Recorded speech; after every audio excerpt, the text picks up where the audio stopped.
우리의 신앙은 하나님과의 친밀한 교제이며 하나님과의 동력제의 삶이며 또 그 삶을 합쳐서 뭐라고 한다? 포도나무의 삶이라고 한다 하는 것을 어제 우리가 살펴봤고요.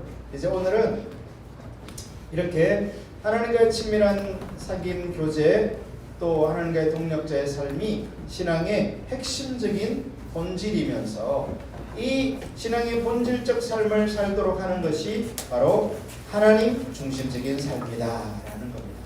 그러니까 하나님 중심적인 삶과 신앙의 본질은 항상 같이 가는 거예요. 하나님 중심적인 삶이 안 되는 자기 중심적인 삶을 살면서 하나님과의 친밀한 교제를 추구한다. 돼요, 안 돼요? 안 되는 거예요. 길이 없는 길을 가려고 하는 거예요. 가끔 가다가 이렇게 폭우가 내리면 침수가 되는 그런 낮은 지역이 있어요. 그러면 길을 막아 놓죠. 그러면 그 길을 아무리 가려고 해도 갈 수 없어요. 마찬가지로 이 신앙의 본질의 삶은 하나님 중심적인 삶에서만 가능하다는 것을 반드시 깨닫고 기억해야 됩니다. 할렐루야. 아무리 하나님 중심적인 삶을 살지 않으면서 신앙의 본질이 중요하다고 여겨서 하나님과의 친밀한 사귐과 교제, 하나님의 동력자의 삶 아무리 살려고 애쓰고 노력해도 길이 없기 때문에 갈 수가 없게 되는 거죠.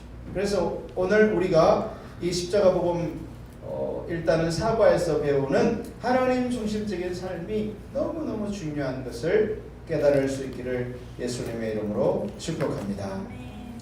자, 먼저 우리가 그 하나님과의 친밀한 사귐과 교제도 창세기에서 시작했고요.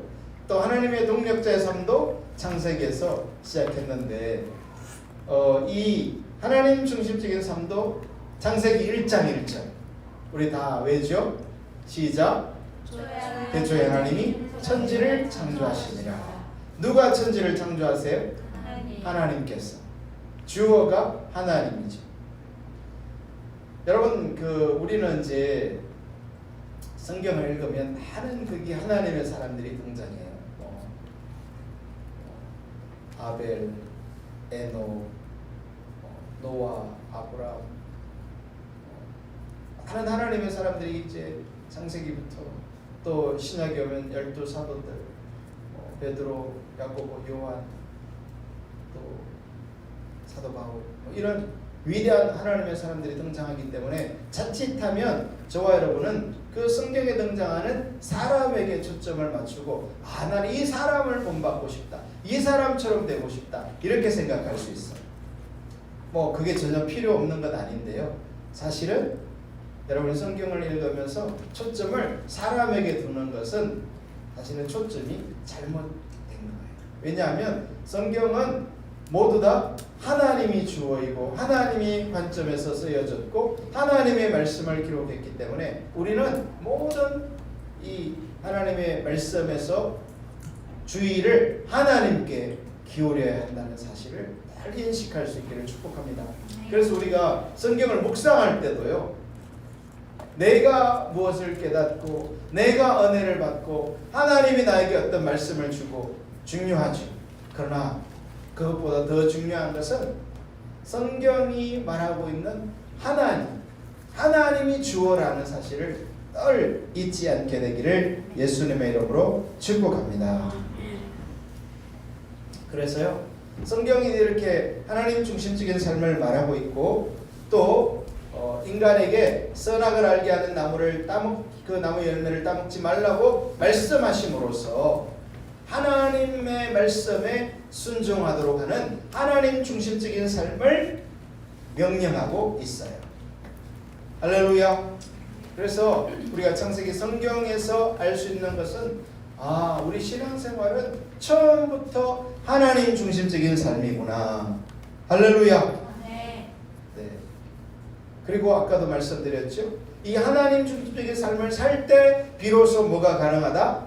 신앙의 본질을 하나님과의 친밀한 교제, 하나님의 동력자의 삶, 포도나무의 삶, 이 모든 이 신앙의 본질도 하나님 중심적인 삶에서만 가능하다.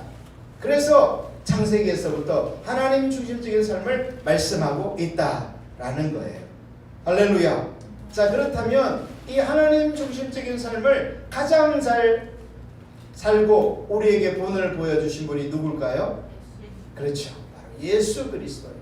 예수님은 당연히 우리의 구원자이실 뿐만 아니라 예수님은 이 땅에 오셔서 이 하나님 중심적인 삶을 사는 것을 그 모델로 본을 보여주신 분이 바로 예수님이세요. 할렐루야. 그래서 예수님은요, 우리의 신앙, 우리의 사역, 우리의 삶을 위한 온전한 모델이 예수님이에요. 할렐루야. 그래서 우리는요, 이 예수 그리스도를 닮도록 우리의 목표가 예수님이에요. 그러니까 우리의 삶에 뭐 신앙이 좀 하나님께 친밀해지고 하나님께서 어떤 사역을 행하시고 또 하나님께서 어떤 우리의 삶을 빚으시고 변화시켜서 하나님을 닮게 한다 하더라도 우리의 목표가 누구기 때문에 예수 그리스도이기 때문에 우리는 만족할 수 있어요, 없어요? 하나님이 역사한다 해도 거기에 결코 만족할 수 없어요. 왜? 목표가 에베레스트보다 더 높은 예수 그리스도시기 때문에. 그래서 우리는 끊임없이 주님을 향해서 달려가는 그 삶으로 나아가야 할 줄로 믿습니다. 할렐루야. 그리고 성경도요, 저와 여러분이 예수님을 닮도록 예수님의 형상으로 닮아가도록 우리를 초청하고 있어요. 할렐루야. 그리고 그 예수님은 이 하나님 중심적인 삶을 철저하게 사신 분이 바로 예수님이세요. 할렐루야. 그래서 우리가 특별히 이제 사복음서를 읽으면서 예수님의 모습을 보면요, 야, 예수님은 정말 이 하나님 중심적인 삶을 사셨구나 하는 것을 선명하게 깨달을 수 있는데, 하나님 중심적인 삶을 말하려면 세 가지 특징이 있어요. 하나님 중심적인 삶의 세 가지 특징. 첫째 뭘까요? 하나님의 자원으로 살아야 되고요, 하나님의 목적을 위해서 살아야 되고, 하나님의 방법대로 사는 이 세 가지 삶이 있어야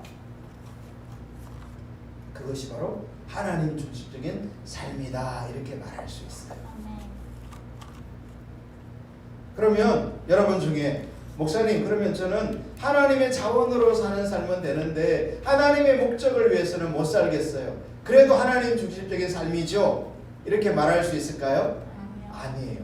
하나님 중심적인 삶은 이 세 가지의 특징이 반드시 나타나야 돼요. 할렐루야. 반대로 자기 중심적인 삶도요, 이제 우리가 이제 다음 시간에 또 배울 텐데, 이 자기 중심적인 삶도 세 가지 특징이 있거든요. 뭘까요? 자기 자원으로, 자기 목적으로, 자기 방법으로. 이게 자기 중심적인 삶의 세 가지 특징이에요. 그러면 자기 중심적인 삶에서는요, 그 한 가지의 특징만 있어도 그거는 뭐예요? 자기 중심적인 삶인 거예요. 할렐루야. 이해할 수 있기를 예수님의 이름으로 축복합니다. 우리가 하나하나 살펴보면, 아, 그래서 이 하나님 중심적인 삶에는 세 가지 특징이 있구나, 이것을 알 수 있어요. 자, 먼저 첫 번째, 예수님은 철저하게 하나님의 자원으로 사셨어요.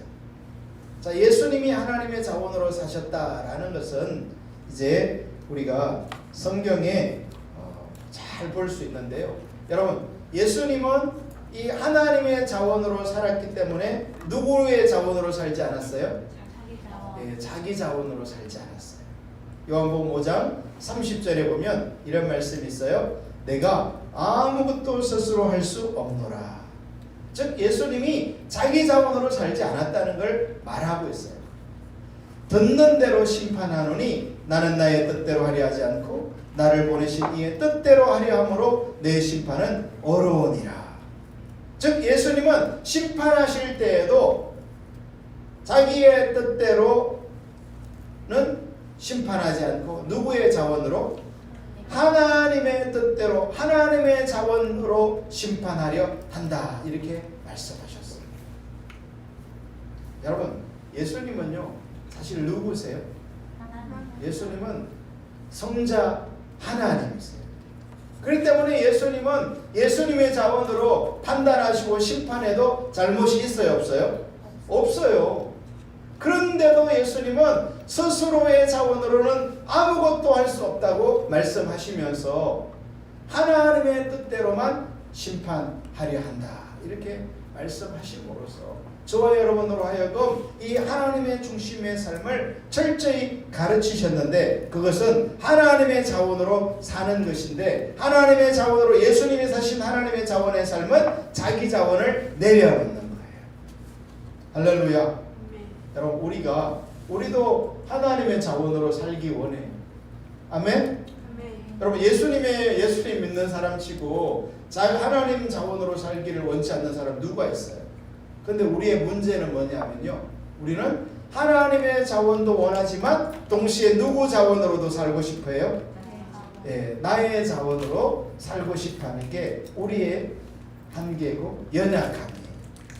그런데 문제는 이 하나님 자원으로 산다라는 말의 진정한 의미는 내 자원을 철저히 내려놓는다는 뜻이에요. 왜냐하면 예수님이 그렇게 말씀하셨거든요. 그런데 우리는 어떤 상황만 닥치면 즉각적으로 우리의 내면에서 생기는 반응은 뭐예요? 누구의 자원을 찾아요? 내 자원. 그래서 내 자원이 없는 것처럼 느껴질 때 우리는 낙심하고 좌절하는 거예요. 그런데 여러분, 우리가 이 하나님 중심적인 삶을 배워가면서, 하나님 중심적인 삶은 하나님의 자원으로 사는 것이다. 그런데 이 하나님의 자원으로 사는 것은 내 자원을 철저하게 내리는 것이다. 이것을 깨달아야 돼. 할렐루야.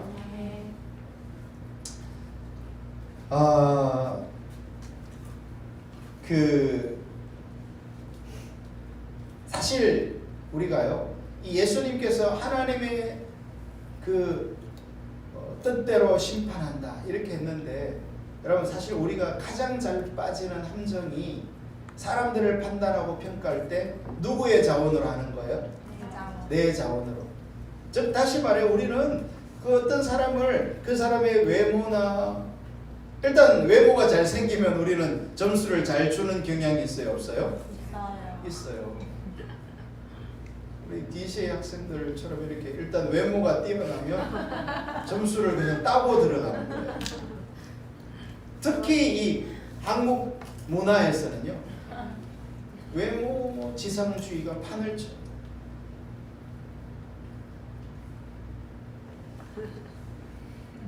사실 저도 안 그러려고 하는데, 저는 뭐 결혼할 때 전혀 외모를 안 보고 했지만, 죄송합니다. 하나님이 안 기뻐하십니까? 여러분, 우리는 사람들을 평가할 때 어떻게 하죠? 그 사람의 외모를 많이 보는 경향이 있어요. 외모만 봅니까? 그 사람의 어떤 지식이나 학벌이나 재산이나 또 뭐를 보죠? 키나, 키가 외모겠지만 여러분, 우리가 사람의 키 중요하게 생각해요, 안 해요? 해요. 저는 키를 얘기하면 제일 싫어요. 여러분, 저도요, 이렇게 사람들을 이렇게 판단할 때, 평가할 때 외모로 평가하는 적이 참 많고요. 제가 그래요. 정말 그것이 잘못된 것을 하나님이 반복적으로 가르치시는데도 또 외모로 평가하고 있는 저를 발견할 때가 너무 많아요. 여러분, 저와 여러분이 내 자원으로 평가하려는 것 주님 앞에서 철저히 내리고 하나님의 자원으로 판단할 수 있는 은혜가 부어지기를 예수님의 이름으로 축복합니다. 우리가 사실 그러기 위해서는요, 하나님과 친밀해져야 돼요. 하나님을 알아야, 하나님의 영광을 보아야 그분 앞에 납작 엎드려서 주님, 저는 주님께서 평가하시는 대로, 주님께서 판단하시는 대로 저도 그렇게 하겠습니다. 우리에게요, 하나님의 은혜가 많이 필요해, 조금 필요해? 너무너무 많이 필요한 거예요. 저는 우리 그 젊은이들이 다음 세대가 그 배우자를 선택할 때도 외모가 아니라 하나님의 관점이 부어져서 선택할 수 있기를 예수님의 이름으로 축복합니다. 여러분, 저는 제 아내와 결혼할 때요, 사실은 저는 제 아내와 결혼하지 않으려고 했어요. 왜냐면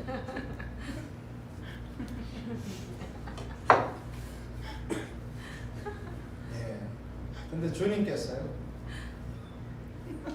저의 그런 마음을 깨트리는 마음을 주셨어요.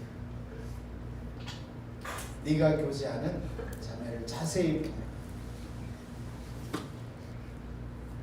진주인데 흙 속에 감춰져 있다. 왜냐면 제가 아내를 이렇게, 그때는 아가씨였죠. 데이트할 때 너무너무 촌스럽게 옷을 입고 온 거예요. 나중에 제가 왜 이렇게 촌스럽게 입고 왔냐고 했더니 막 신경질 내면서 자기는 되게 신경 썼다는 거예요. 근데 제 눈에는 하여튼, 그래서 제가 이제 오늘만 그냥 만나고 제가 다시 안 만나야 되겠다 이렇게 생각했는데, 주님께서 흙 속에 감춰진 진주니까 자세히 보라고, 그래서 제가 마음을 돌이켰다는 거 아니에요. 여러분, 하나님의 감동이 아니었으면 어찌 될 뻔했어요.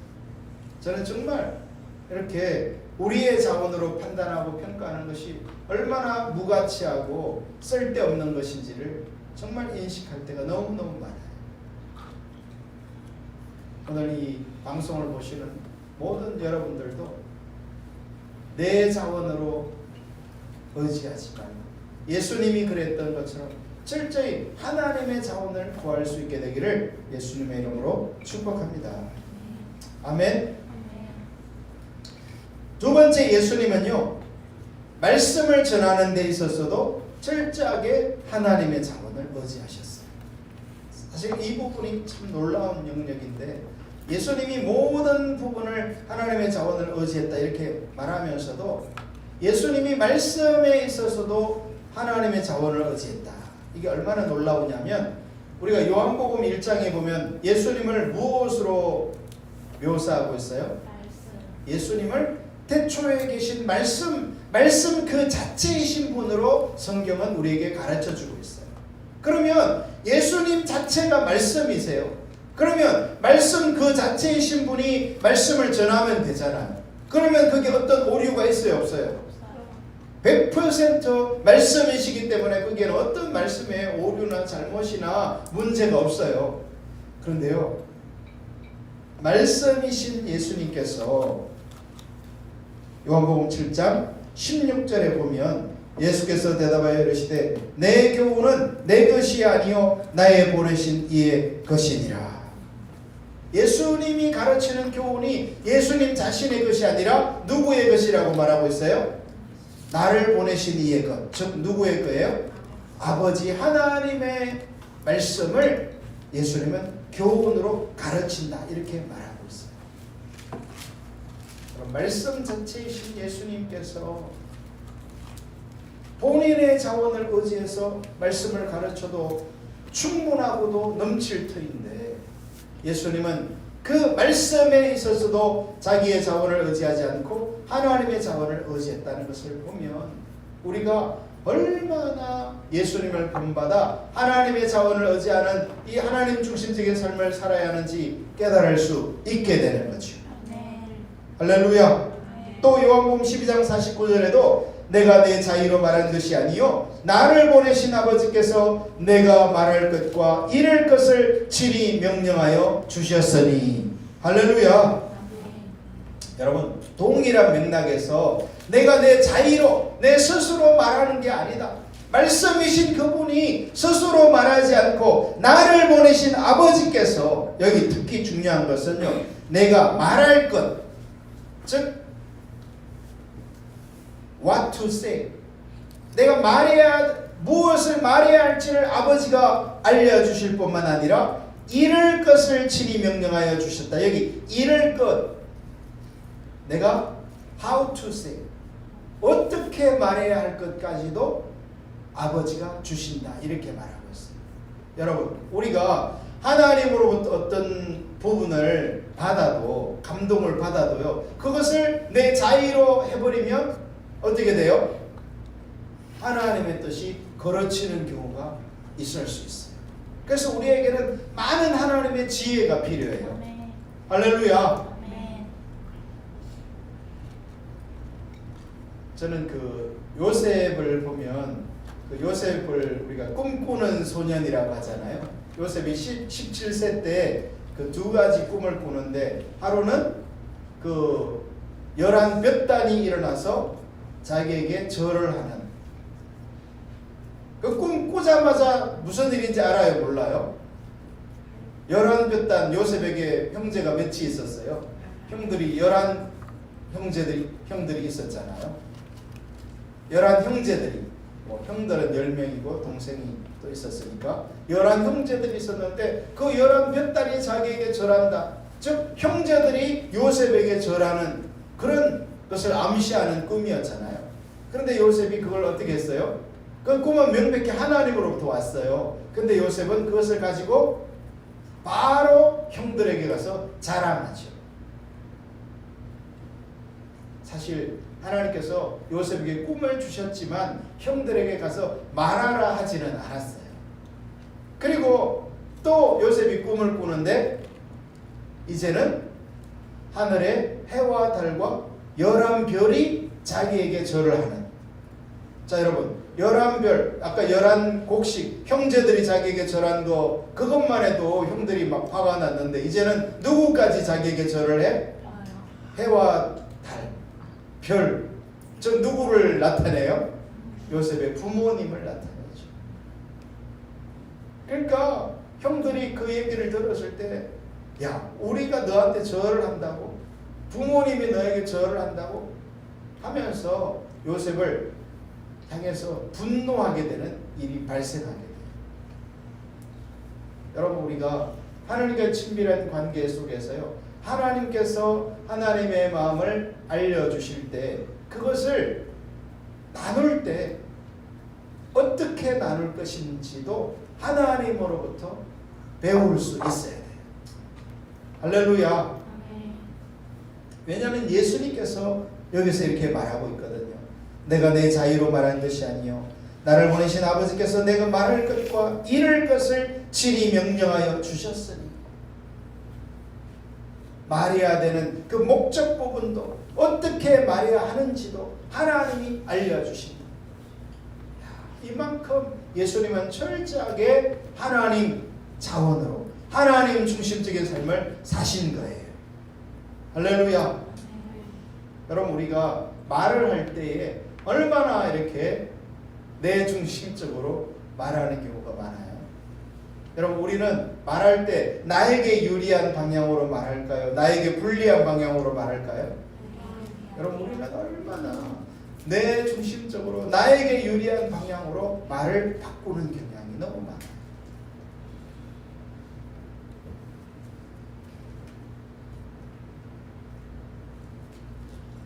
이 이단들이 성경을 많이 이용하는데요.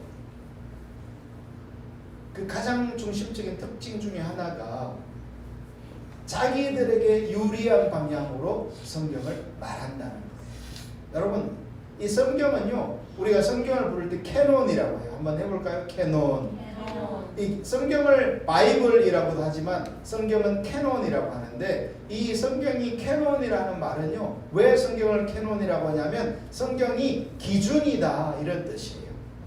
성경이 우리의 신앙의 기준이고 사역의 기준이고 삶의 기준인 거예요. 그런데 이 이단의 특징은 또 신앙이 타락하면 이 기준인 성경을 말하면서도 그 성경의 기준대로 쓰는 게 아니라 나에게 유리한 대로 말해버리는 거예요. 그게 주요한 특징이에요. 여러분 하나님이 원래 말하려고 하는 그 원래의 의도와 목적과 기준 그대로 서는 것이 우리의 신앙이 되어야 할 줄로 믿습니다. 할렐루야. 여러분, 예수님은요, 그런 측면에 있어서도 철저히 하나님으로부터 말씀을 받아서 그것을 이룰 때도 말할 때도 하나님이 알려주시는 그 하나님의 기준대로 섰다는 거예요. 우리는 얼마나 내 중심적으로 나에게 유리한 방향으로 이 하나님의 말씀조차도 왜곡시키는지 몰라요.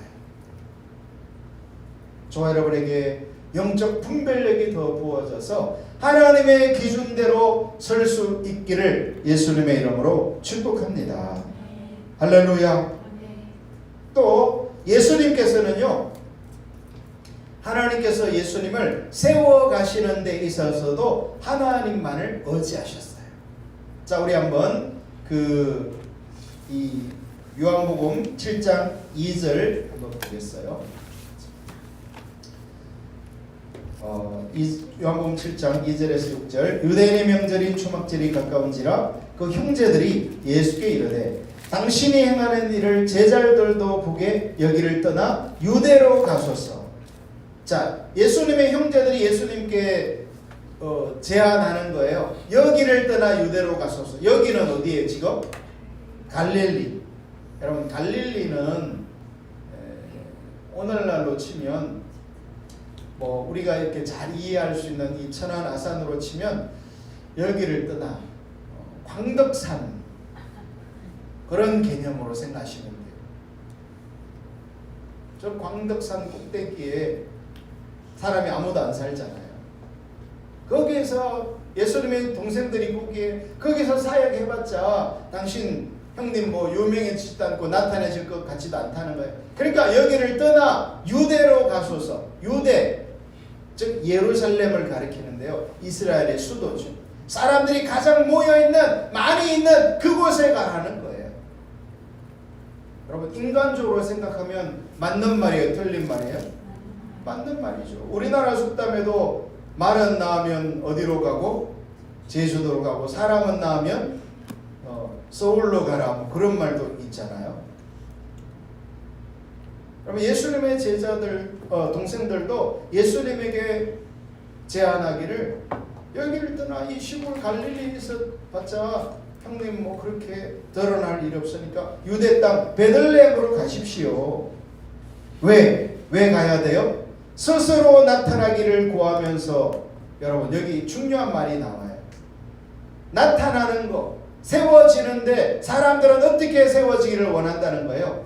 스스로. 여러분, 저와 여러분의 마음속에는요, 스스로 나타나고 스스로 인정받고 싶은 마음이 있어요, 없어요? 여러분, 우리는요, 어떤 권위자에게 인정을 받으면 하루 종일 기분이 좋아요. 그렇죠? 여러분, 제가 초등학교 때부터 독서를 좋아했어요. 그래서 초중고 대학생까지 아주 미친 듯이 독서를 이렇게 했는데요. 그 계기가 뭔지 아세요? 제가 하루는 어떤 책을 읽고 그 독후감을 썼는데요. 5학년 때 담임 선생님이 그 독후감을 읽으시고는, 야, 너는 청기라, 너는 글 쓰는 재능이 있구나. 너 열심히 책을 읽고 글을 쓰면 좋겠어. 너는 이런 재능이 있는 것 같아. 그 선생님은요, 아무 생각 없이 그냥 한마디 그렇게 툭 던지고 가신 거예요. 근데요, 그 말이 제 마음에 팍 꽂혔어요. 그리고 제가 그날부터 미친 듯이 책을 읽기 시작했어요. 다른 건 아무것도 안 하고 그냥 책만 읽는 거예요. 제가 그냥 늘 도서관에 가가지고 학교에 있는 이 도서관의 책을 다 읽어버리겠다는 심정으로 책을 막 읽기 시작했어요. 근데 그 동기가 뭐라고요? 그냥 제 선생님께서 한마디 그냥 너 참 글을 잘 쓰고 참 이게 감동적으로 썼네, 이 한마디가 저를 그렇게 만들었어요. 여러분, 사람에게는 그런 어떤 누구로부터 인정받고 싶은, 여러분, 이 가정에 이렇게 불화가 있는 남편과 아내가 이렇게 사이가 안 좋은 경우가 종종 있잖아요. 왜 그런지 아세요? 이 남성들은요, 이 아내의 인정에 미쳐 있어요. 그 말은 절대 안 하는데, 여러분, 이 남편들은요 아내의 인정에 목숨을 겁니다. 아내가 남편을 인정해 주면요 남편은 그 아내를 위해서 목숨을 걸어요. 근데 좀 지혜롭지 못한 아내들이 남편을 향해서 막 깎아내리는 거예요. 당신이 얼마나 못났는지를 막 말로서 증명해 주고 싶어요. 그러면요 남편은 이제 뿔따구가 나가지고 막 덜어받기 시작하는 거예요. 여러분 대부분의 가정 불화의 원인이 거기서 출발합니다. 제가 아는 어떤 목사님은 결혼식 주례를 하면서 신부에게 그렇게 조언하더라고요. 만약에 신랑한테 작은 한마디를 말하고 싶으면 절대 그걸 먼저 말하면 신랑은 안 듣는다고. 그럼 어떻게 해야 되느냐? 먼저 칭찬, 짧게 하고 싶은 말하고 바로 칭찬. 요렇게 해야 된다는 거예요. 자, 한번 해볼까요? 시작. 칭찬, 말하고 칭찬. 말할 때도 했는지 안 했는지 모르게 아주 짧게 말하고 마치 햄버거 생각하시면 돼요. 햄버거 이렇게 빵이 있고 그 다음에 야채가 있고 그 다음에 그 패드가 스테이크 패티가 있고 그 다음에 또 야채가 있고 빵이 있잖아요. 그런 식으로 칭찬 하고 싶은 말 짧게 칭찬. 근데 사람들은 어떻게 하죠? 하고 싶은 말 칭찬 생략 하고 싶은 말 이렇게 하니까요 남편이 그냥 집에 늦게 오는 거예요. 왜? 될 수 있으면 그 말 안 들으려고.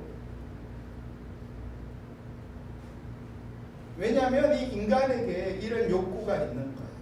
물론 우리가 자기중심적일 때 하는 말이에요. 하나님 중심적일 때 하나님께서 우리를 세워가도록 해야 되겠지만 기본적으로 인간에게는 그런 강력한 그런 욕구가 있어요. 특히 남성들, 여성들도 마찬가지죠. 여성들은 뭐 참 아름다우시네요 한마디면 그냥 다 끝나잖아요.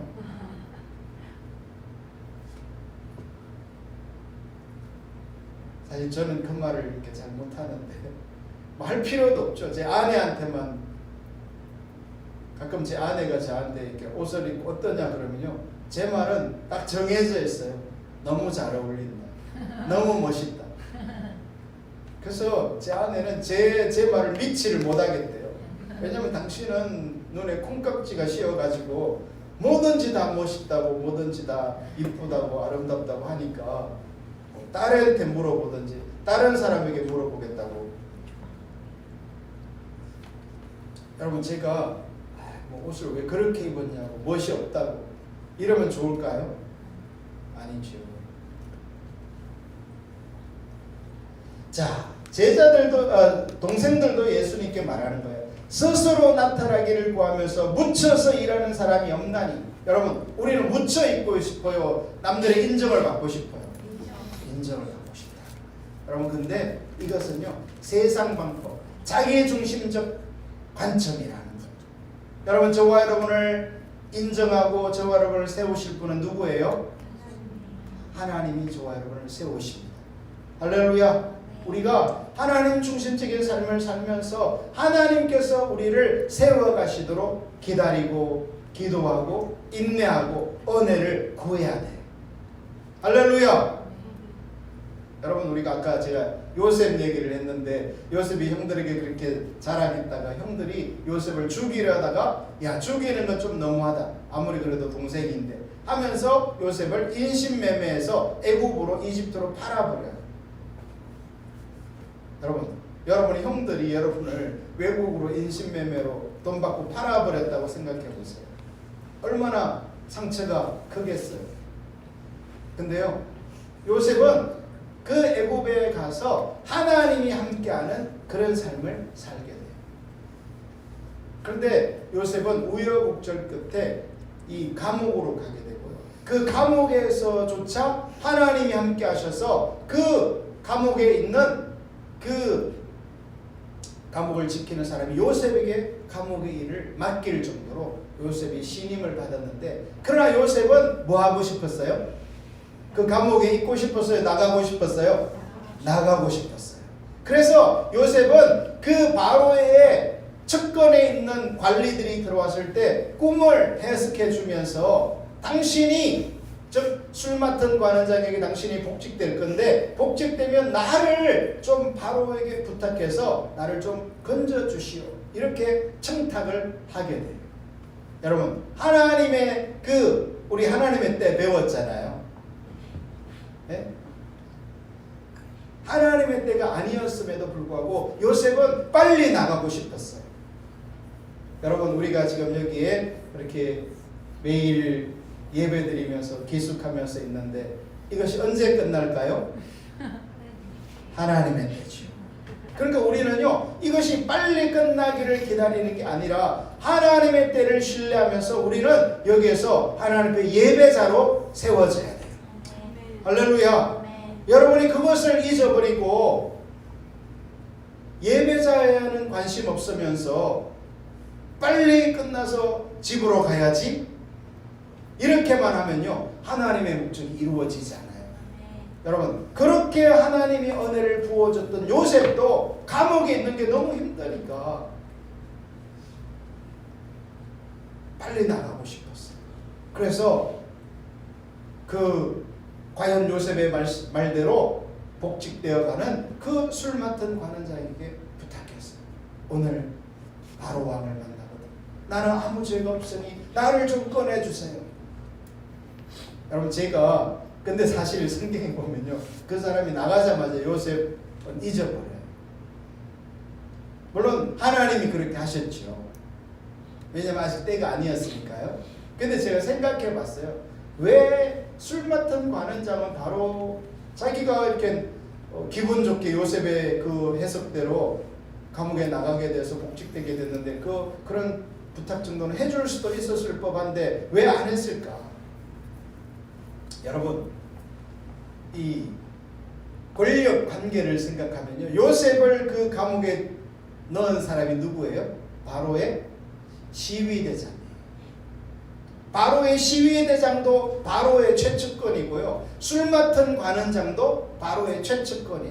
직책은 각각 다르지만 두 사람 다 아주 바로 곁에 바로의 목숨과 관련된 일들을 감당하는 사람들이에요. 그러면 술 맡은 관원장이 지금 이 바로의 경호를 책임지고 있는 시위대장의 비위를 거스리면서 요셉 아무 죄가 없다고 꺼내줄 마음 가질 필요 있어요? 그럼 모험할 필요 있어요? 그건 전혀 없는 거예요. 인간적으로 생각해도.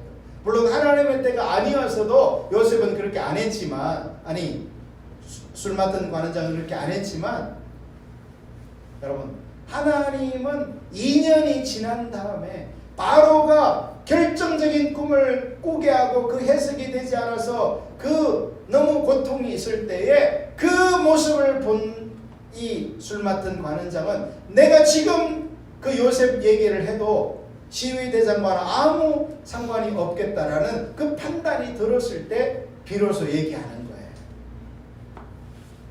여러분 하나님이 하셔야 됩니다. 하나님께서 저와 여러분을 세워가실 겁니다. 아멘. 여러분 우리 동대교회 가운데 하나님께서 반드시 역사하실 겁니다. 아멘. 하나님께서 이 천하 나상 가운데 하나님의 부흥을 반드시 보내실 것입니다. 아멘. 언제요? 하나님의 때에. 하나님께 속했어요. 우리는 그래서 이 하나님 중심적인 삶을 배워가면서 신앙의 본질 가운데 서서 줄기차게 하나님을 찾고 구하여 하나님의 동력자의 삶을 살게 될 때 하나님이 하나님의 때에 하나님의 일을 이루실 거예요.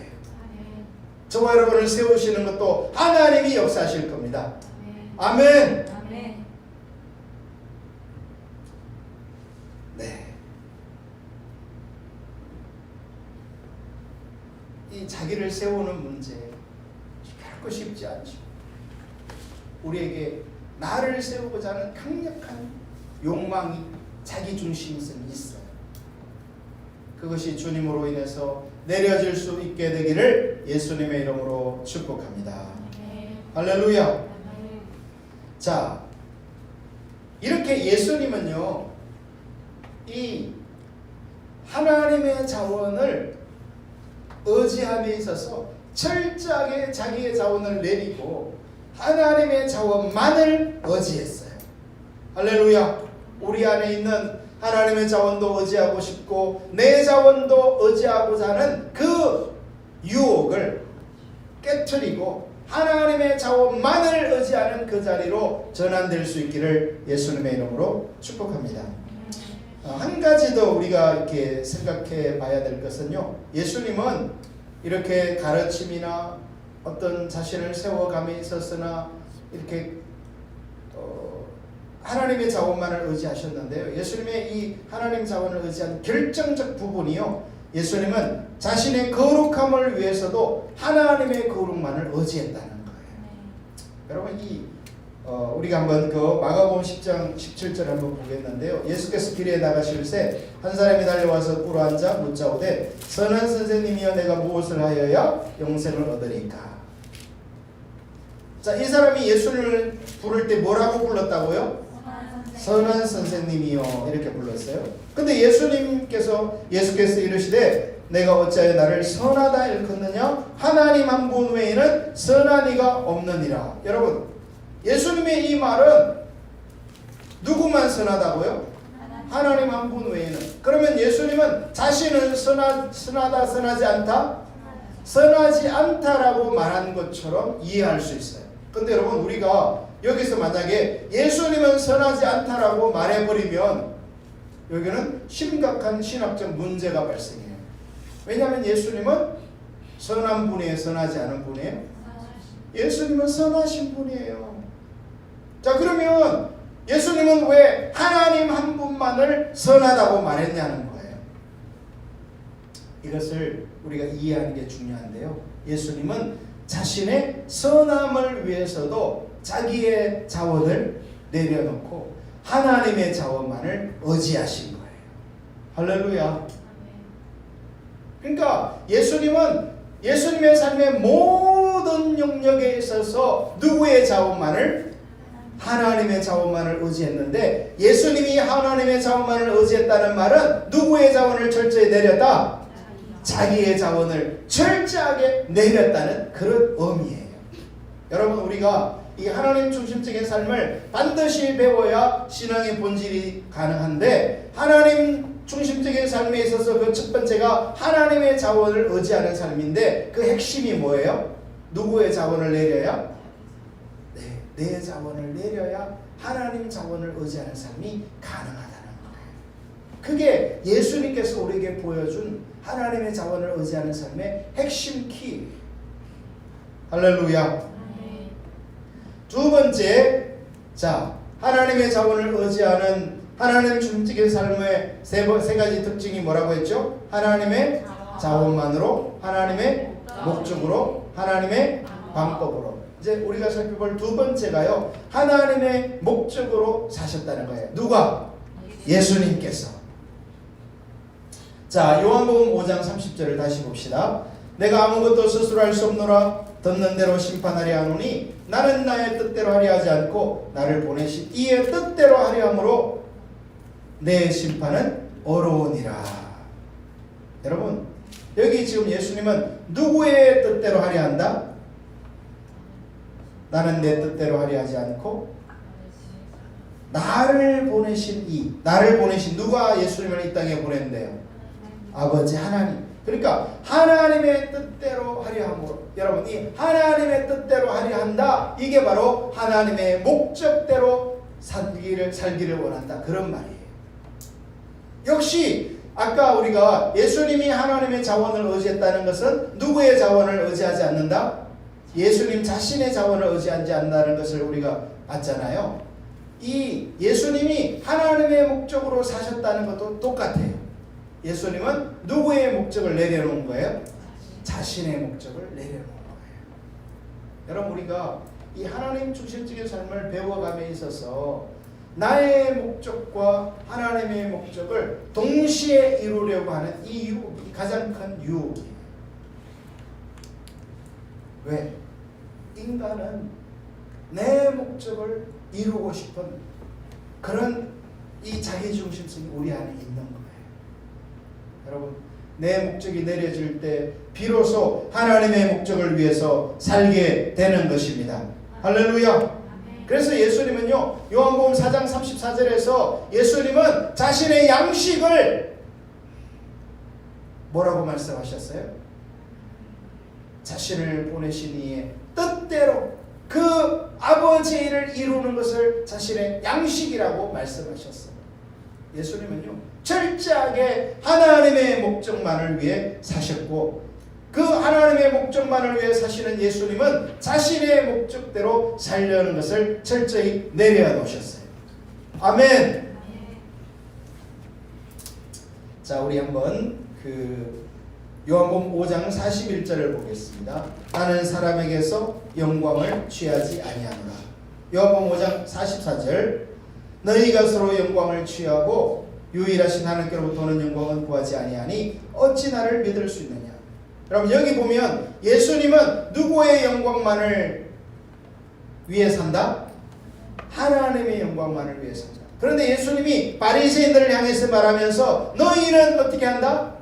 서로 영광을 취하고 유일하신 하나님께로부터 오는 영광을 구하지 아니하니. 그러니까 하나님의 영광을 구하려면 어떻게 해야 돼요? 서로의 영광을 구하지 않아야 돼요. 여러분, 우리가 사람의 영광을 하나님의 영광과 동시에 구하려는 경향이 우리에게 너무나 많단 말이에요.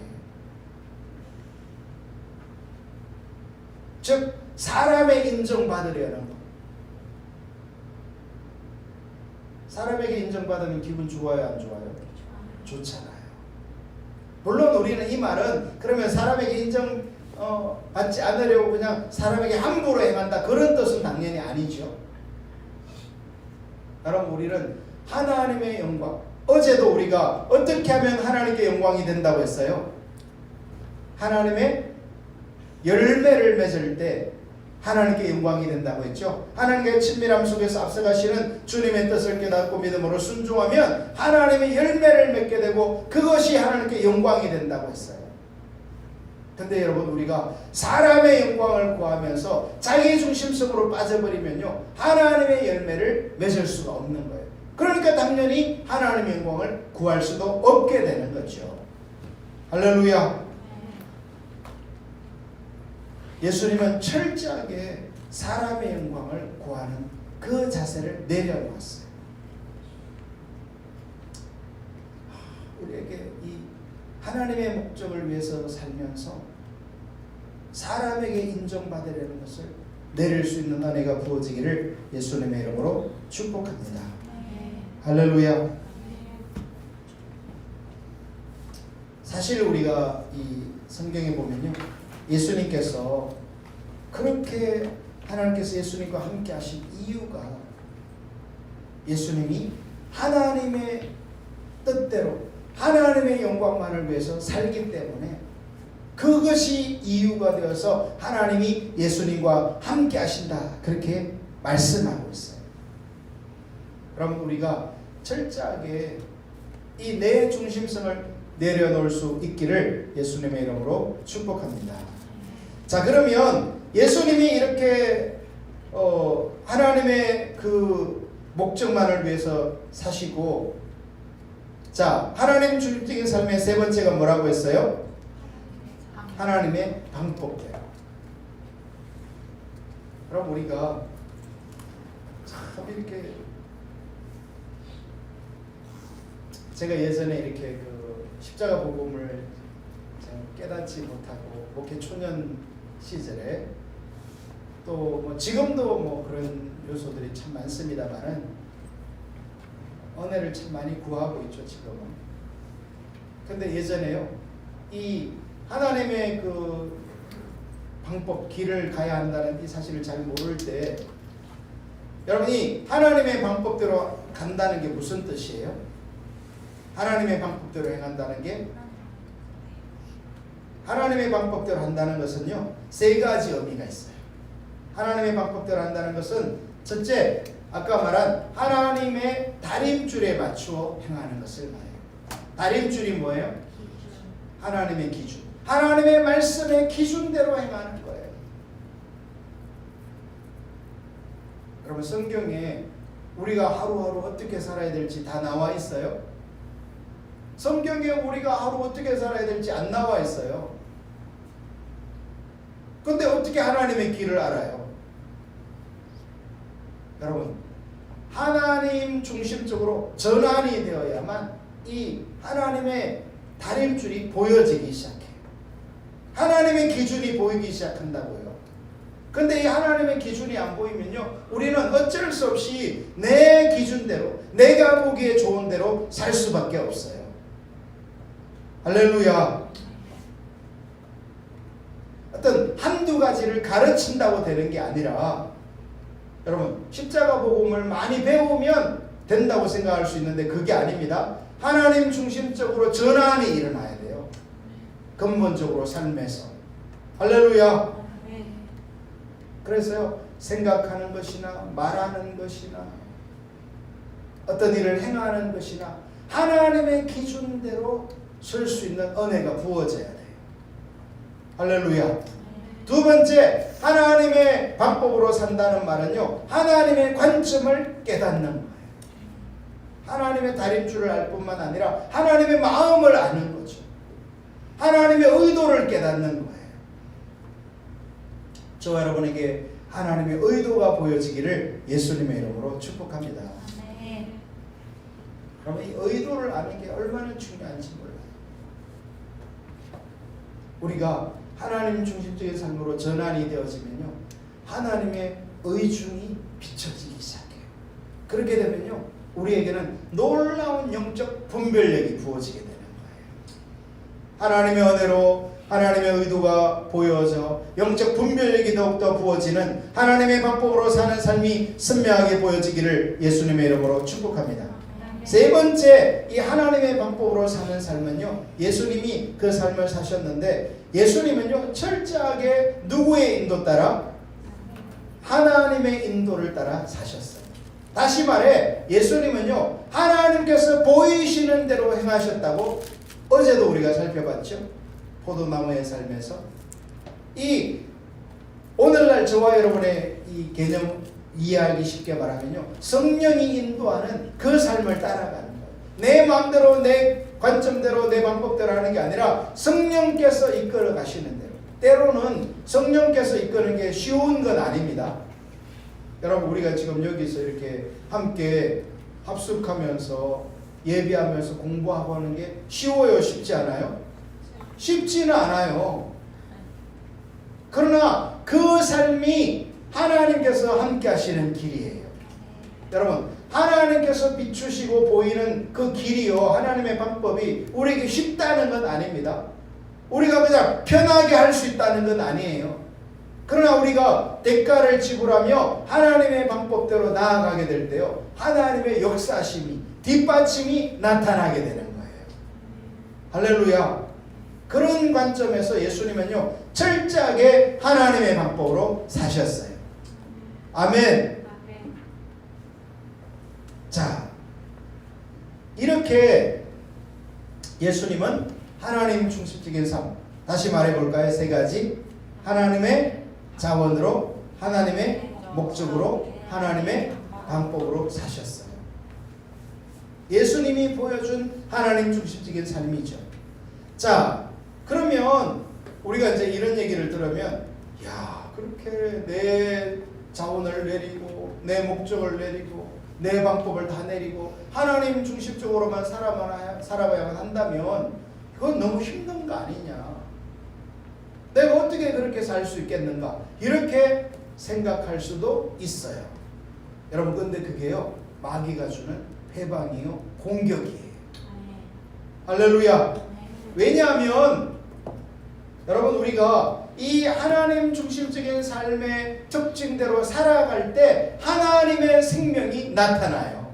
아멘. 여러분, 우리 신앙은 하나님의 생명이 함께하지 않으면 절대로 신앙생활의 모든 영역이 불가능하다는 사실을 깨달을 수 있기를 예수님의 이름으로 축복합니다.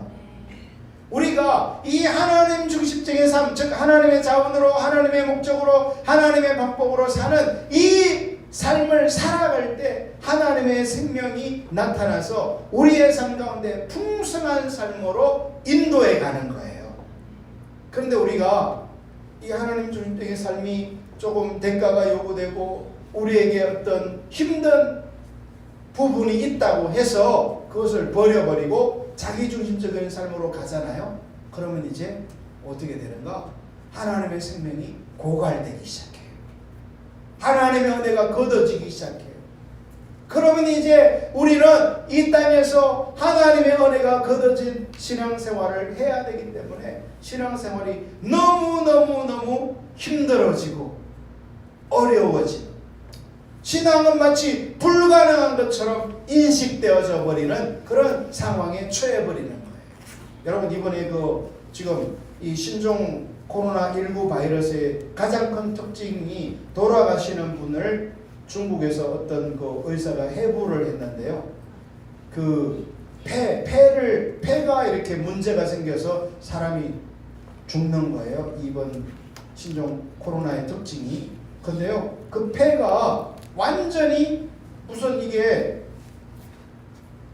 여러분 이 폐는 뭐 하는 거예요 원래? 우리가 숨을 쉬면 그 폐를 이렇게 공기를 걸러줘서 신선하고 좋은 공기는 몸으로 보내주고 나쁜 공기들은 밖으로 이렇게 배출하는 게 이 폐가 하는 일이거든요. 그래서 폐가 너무너무 중요한 거예요. 근데요, 마치 이 폐가 그냥 젤리처럼 완전히 끈적끈적하게 굳어져서 전혀 기능을 할 수 없도록 되어버려 버린다는 거예요. 희한한 질병이죠. 그러니까 여러분 하나님 중심적인 삶에 하나님의 생명이 임해야 우리의 신앙생활이 원활하게 작동한다는 사실을 깨닫기를 축복합니다. 그래서 우리가요 이 하나님 중심적인 삶을 위해서 우리의 모든 것을 드려도 그것이 손해가 아니에요. 낭비가 아니에요. 여러분 이 십자가 복음이 바로 하나님 중심적인 삶을 의미하는 건데 여기에서만 하나님의 역사가 나타난다는 것을 반드시 깨닫고 인식할 수 있기를 예수님의 이름으로 축복합니다. 네. 여러분 그래서 실제로요 에덴 동산에서도요 하나님 중심적인 삶을 살 때 하나님의 생명이 넘쳤어요. 그런데 아담과 하와가 하나님 중심적인 삶을 버리고 자기 중심적으로 전환했을 때, 즉 타락했을 때 어떻게 돼요? 모든 하나님의 생명이, 모든 하나님의 풍요가 다 걷어져 버렸어요. 에덴에서 내가 쫓겨버리죠. 우리의 삶 속에 하나님 중심적인 삶을 반드시 배우고 실제가 되기를 예수님의 이름으로 축복합니다. 그때 하나님의 생명이 임합니다. 하나님의 보호가 임합니다. 가정의 회복이 일어납니다. 할렐루야. 하나님의 부흥이 오게 되는 거예요. 하나님 중심적인 삶에만 하나님의 부흥이 임합니다. 아멘. 여러분 어떤 사람은요 부흥을 위해서 기도만 하면 하나님이 부흥으로 역사할 줄로 생각하는데 전혀 그렇지 않아요. 여러분 부흥과 기도는 어떤 연관성이 있냐면요 부흥과 기도는 귀뚜라미와 가을의 연관성과 같은 거예요. 무슨 말이냐면 여러분 이제 여름이 지나고 막 여름에 한참 덥잖아요. 그런데 더운 여름이 지나고 이제 아침 저녁으로 선선한 바람이 불어오고 있어요. 그러나 낮에는 아직도 더워요. 그래서 우리는 여름이 지나갔다라는 인식을 못할 때가 있어요. 그런데 오늘 밤에 자려고 하는데 어디서 귓둘 이런 소리가 들려요. 누가 우는 거예요? 귀뚜라미가 우는 거예요. 자 그러면 우리는 이제 그 귀뚜라미 소리를 들으면서 뭐라고 생각하는 거예요? 아 가을이 왔구나. 누구 소리를 듣고? 귀뚜라미 소리를 듣고 가을이 왔구나 생각할 수 있다고. 자 근데 여러분 사실 뭐 그게 틀린 이야기가 아니죠. 이제 곧 가을이 온 거예요. 자 근데 여러분 보세요. 요즘은요 집안이 이렇게 따뜻해 가지고요 특히 이제 교회 같은데 이런 데는 지하실 같은데 귀뚜라미가요 겨울에도 울어요. 봄에도 울고요. 자, 그러면 겨울철에 귀뚜라미가 운다고 합시다. 그러면 가을이 옵니까? 겨울에서 가을이 와요? 귀뚜라미 오는데 왜 가을이 안 와요? 여러분, 귀뚜라미가 온다고 가을이 온 게 아니에요. 가을이 철이 바뀌어서 올 때가 되면 누가 오는 거예요? 귀뚜라미가 오는 거예요. 즉 부흥은요 우리가 기도한다고 부흥이 오는 게 아니에요. 하나님이 부흥을 보내실 때가 되면 누가 일어나는 거예요? 기도의 사람들이 일어나는 거예요. 할렐루야. 하나님의 부흥을 보낼 때가 안 됐는데, 즉 하나님 중심적인 삶에 사람들이 아직 준비가 안 됐는데 자기 중심의 삶을 살면서 기도만 밤낮으로 한다고 해서 부흥이 오는 게 아닌 것입니다.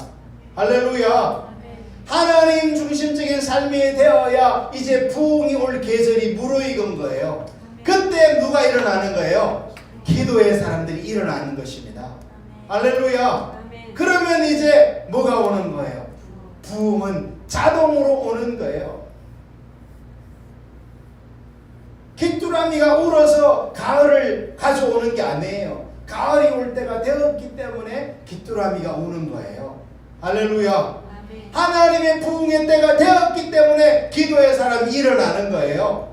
우리가 자기 중심의 삶을 살면서 아무리 기도한다고 해서 부흥이 오는 게 아닌 것입니다. 깨달을 수 있기를 예수님의 이름으로 축복합니다. 자기 중심적 삶에는요 부흥도 있을 수 없어요. 왜? 거기에는 하나님의 생명이 역사할 수 없기 때문에. 할렐루야. 신앙의 모든 영역이 다 하나님 중심적인 삶에만 하나님이 생명으로 역사하시기 때문에 우리는 반드시 이 하나님 중심적인 삶이 신앙의 본질과 함께 가야 한다는 것을 인식할 수 있기를 예수님의 이름으로 축복합니다. 할렐루야. 예수님은 철저하게 이 하나님 중심적인 삶을 사셨고 거기에 하나님의 생명이 뒷받침했고요. 우리도 하나님 중심적인 삶을 배울 때에 하나님의 생명이 역사하기. 그래서 우리는요, 여러분 사실 우리가 이 하나님 중심적인 삶을 배워가면서 어떤 대가들을 이렇게 저렇게 치룰 수 있는데요, 사실 그 대가는요 하나님의 역사에 비하면 대가라고 말할 수도 없는 것들이에요. 할렐루야. 깨달을 수 있기를 예수님의 이름으로 축복합니다.